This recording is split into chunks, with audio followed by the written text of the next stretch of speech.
Hello बच्चों, कैसे हैं आप। उम्मीद करती हूँ आप बढ़िया और एकदम मज़े में होंगे। बच्चों, आज हम पढ़ेंगे भाषा एवं व्याकरण यानी लैंग्वेज एंड ग्रामर।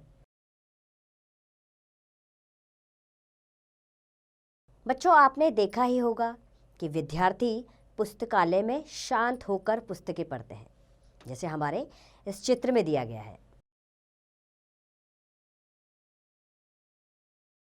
क्योंकि पुस्तकालय में बोलना निषेध होता है। निषेध का क्या अर्थ होता है? नहीं, यानी कि वहाँ बोलने की मनाही होती है। उस समय हम संकेत के माध्यम से एक दूसरे को अपनी बात समझाते हैं। सिर्फ कुछ ही संकेत ऐसे होते हैं जिन्हें हम आसानी से समझ या अथवा समझा सकते हैं। तो ऐसे ही कुछ संकेत हैं जिन्हें समझने का हम प्रयास करते हैं। जैसे हमारे सामने एक चित्र दिया गया है। इसमें सिपाही अपने हाथ से यातायात को रुकने का संकेत करता है। ऐसे अन्य और दूसरे भी संकेत हैं जिनका प्रयोग हम सिर्फ आमने सामने रहकर ही कर सकते हैं। अगर हम दूर बैठे लोगों से कुछ कहना है हमें, तब हम संकेत के माध्यम से नहीं कह सकते।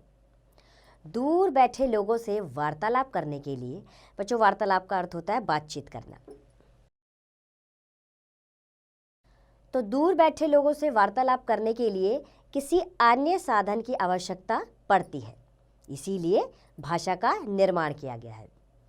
अर्थात जिस साधन के द्वारा हम अपने विचार बोलकर अथवा लिखकर प्रकट करते हैं एवं दूसरों के विचारों को सुनकर अथवा पढ़कर समझ लेते हैं, उस साधन को ही भाषा कहते हैं।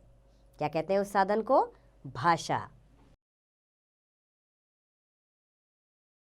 तो एक बार भाषा की परिभाषा को संक्षेप में भी समझ लेते हैं। भावों अथवा विचारों के आदान प्रदान के साधन को ही भाषा कहा जाता है। आइए अब भाषा के प्रकार भी जान लें। भाषा किस प्रकार की होती है और उसके प्रकार कितने हैं? भाषा दो प्रकार की होती है, मौखिक भाषा और लिखित भाषा। यानी भाषा के दो प्रकार हैं, मौखिक और लिखित। जानते हैं मौखिक भाषा क्या है? बच्चों, जब हम अपने मन के विचार बोलकर प्रकट करते हैं तथा दूसरों को समझाते हैं, तो भाषा का यह रूप मौखिक भाषा कहलाता है। चलिए मौखिक भाषा के उदाहरण भी समझ लेते हैं। जैसे समाचार वाचिका टेलीविज़न पर समाचार बोलकर सुनाती है और दर्शक उन्हें समझ लेते हैं, जैसे हमारे चित्र में दिया गया है। और चुनावों के समय चुनाव लड़ने वाले नेता जनता को बोलकर अपने विचारों से अवगत कराते हैं तथा उनसे उन्हें वोट देने का आग्रह करते हैं, जैसे अगले चित्र में दिखाया गया है।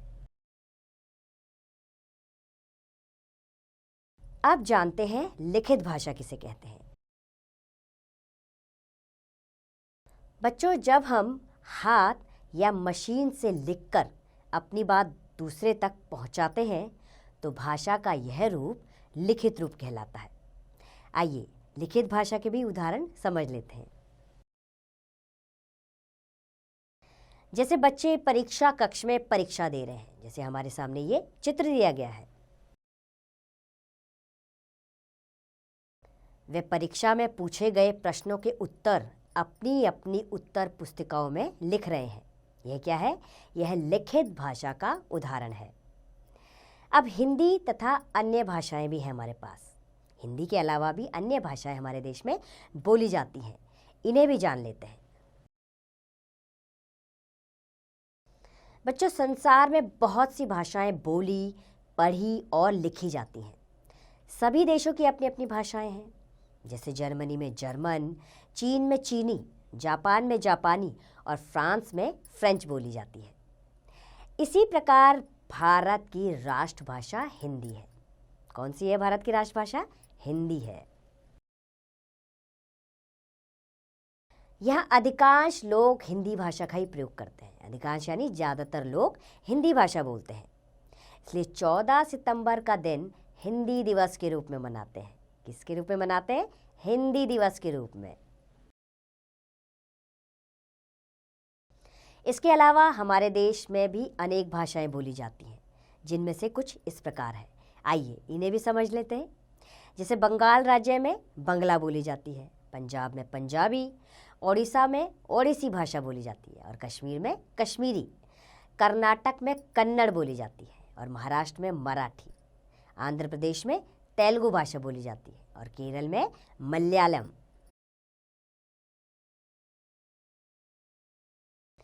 अंग्रेजी अंतर्राष्ट्रीय भाषा है, लेकिन ये हमारे देश में बोली जाती है। आइए अब जानते हैं बोली क्या है आखिर। बच्चों, भाषा के क्षेत्रीय रूप को बोली कहा जाता है। यह आम बोलचाल की भाषा है जो हर प्रांत और गांव में बदलती रहती है। बोली का क्षेत्र सीमित होता है, यानी लिमिटेड होता है। लेखन कार्य व साहित्य रचना में इसका प्रयोग नहीं होता। हमेशा साहित्य की रचना भाषा में की जाती है, बोली में नहीं की जाती। आइए अब लिपि के बारे में भी समझ लेते हैं। भाषा के लिखने के ढंग को लिपि कहा जाता है। क्या कहते हैं? भाषा के लिखने के ढंग को लिपि कहा जाता है। हिंदी और संस्कृत भाषाएं देवनागरी लिपि में और अंग्रेजी भाषा रोमन लिपि में, उर्दू भाषा फारसी लिपि में और पंजाबी भाषा गुरुमुखी लिपि में लिखी जाती हैं। अब व्याकरण क्या है, इसे जान लेते हैं। व्याकरण वह शास्त्र है जो भाषा को शुद्ध बोलना और लिखना सिखाता है। दोबारा समझे, व्याकरण वह शास्त्र है जो भाषा को शुद्ध बोलना और लिखना सिखाता है। जैसे चिड़िया उड़ रहा है, यह एक अशुद्ध वाक्य है, यानी ये गलत है। व्याकरण की दृष्टि से यह वाक्य गलत है। दूसरा, चिड़िया उड़ रही है, यह एक शुद्ध वाक्य है, यानी व्याकरण की दृष्टि से यह शुद्ध है। तो बच्चों, शब्दों और वाक्यों का शुद्ध रूप हमें व्याकरण से ही पता चलता है। व्याकरण का सही ज्ञान प्राप्त करके ही हम भाषा को शुद्ध बोलना, समझना, पढ़ना और लिखना सीख सकते हैं। भाषा के प्रयोग में कोई गलती ना हो, इसीलिए व्याकरण का ज्ञान आवश्यक है। तो उम्मीद करती हूँ बच्चों, भाषा, व्याकरण, लिपि, ये सब के बारे में आपको जानकारी इस पाठ में मिली होगी और आप अच्छे से समझ भी गए होंगे। अब आप इसका अभ्यास कार्य स्वयं कीजिए।